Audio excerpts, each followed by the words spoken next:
வணக்கம் மக்களே. கணக்கோட விளையாடுன்ற புது கேம் நாங்கள் ஸ்டார்ட் பண்ணியிருக்கோம். அந்த கேமில் எப்படி விளையாடணும்னு பார்த்தீங்கன்னா, நான் வந்து 1லேருந்து 10க்குள்ளார ஒரு நம்பரை நினச்சிக்க சொல்லுவேன். அந்த நினச்ச நம்பரோட நான் சில கொஸ்டின் கேட்பேன். அதெல்லாம் ஆட் பண்ணிவிட்டு நீங்கள் கடைசியாக ஒரு ஆன்சர் வரும்.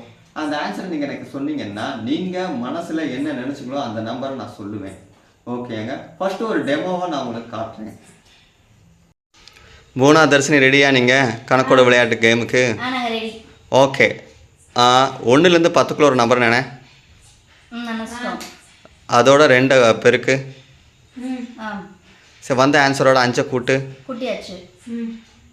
கூட்டிட்டியா? அப்புறம் அந்த வந்த ஆன்சரோட 3 பெருக்கு. 3ஆல் பெருக்கிட்டியா? இப்போ அந்த வந்த ஆன்சர் இருக்கும் பாத்தியா, அதோட -9 பண்ணு. அதை 9 கழிச்சிரு. சரி, எவ்வளோ வந்திருக்கு? 24 வந்திருக்கா? அப்போனா நீ நினச்ச நம்பர் வந்து 3. கரெக்டா? எப்படி கண்டுபிடிச்சுன்றத அடுத்த வீடியோவில் நான் எப்படி கண்டிப்பாக உனக்கு சொல்லித்தரேன். அடுத்த வீடியோவில் நீயே பார்க்கலாம். ஓகேயா? இந்த மாதிரி நீங்களும் வந்து இந்த மாதிரி புதிர் கேம் விளையாடணும்னா எங்களோட சேனல் வந்து நீங்கள் வந்து சப்ஸ்கிரைப் பண்ணுங்கள், தொடர்ந்து பாருங்கள். உங்களுக்கு அடுத்தடுத்து இந்த கேம் எப்படி விளையாண்டு சொல்லி கொடுப்பாங்க. Bye friends. பிடிச்சிருந்தா லைக் பண்ணுங்கள், சப்ஸ்கிரைப் பண்ணுங்கள். பை.